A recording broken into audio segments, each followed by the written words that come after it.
Nous voyons dans Jean 11, 41-44, spécialement au verset 39, comment Marthe dit « Il sent déjà car il y a 4 jours qu'il est là », alors que Jésus avait dit « ôtez la pierre ».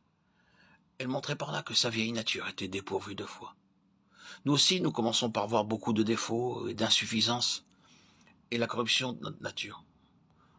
Au commencement, quand nous entendons des sermons, nous voyons que nos cœurs sont trompeurs et coupables et que nous sommes de grands pécheurs. Nous disons dans la prière chaque jour « Seigneur, je suis un affreux pécheur ». Mais nous ne voyons pas notre corruption intérieure. Nous dépendons de notre vieille nature pour beaucoup de choses.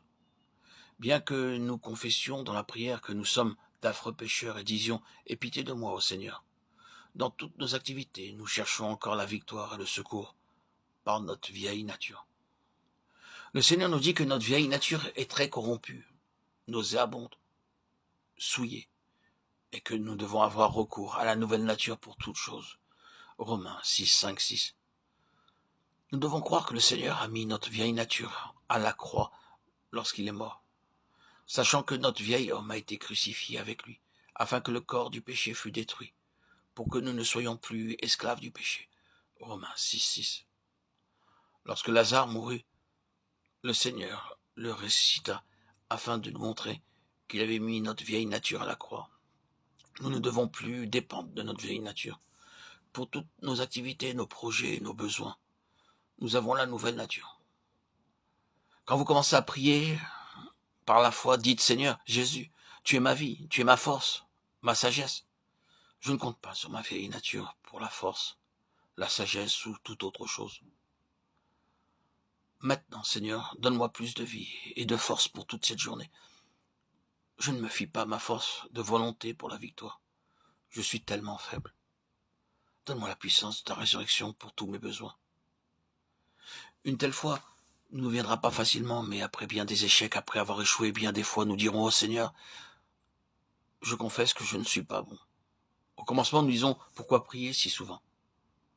Si nous prions 10 minutes le matin, c'est plus qu'assez. Ainsi, nous n'exerçons pas notre foi et nous demeurons faibles. Consciemment ou inconsciemment, nous comptons sur notre propre force, notre sagesse et notre connaissance.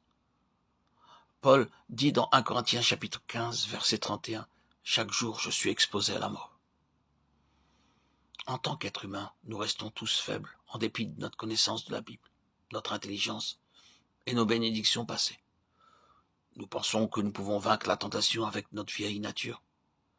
Le diable place quelque chose sur notre chemin chaque jour, en pensée, en parole ou en acte, et le Seigneur permet dans notre vie des déceptions, des situations pénibles, des épreuves ou des difficultés, pour nous apprendre à dépendre de lui constamment.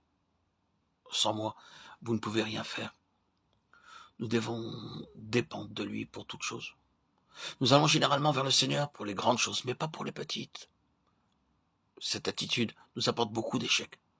Nous devons recourir à la puissance de résurrection pour les petites choses aussi, pour chaque fardeau, chaque ministère et chaque besoin.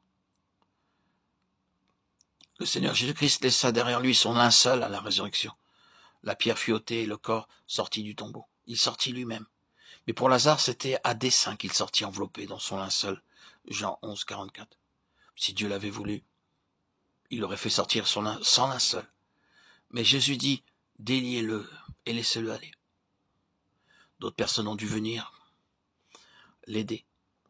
Nous aussi, nous avons tous besoin de la communion fraternelle. Nous ne pouvons pas nous passer de la communion fraternelle.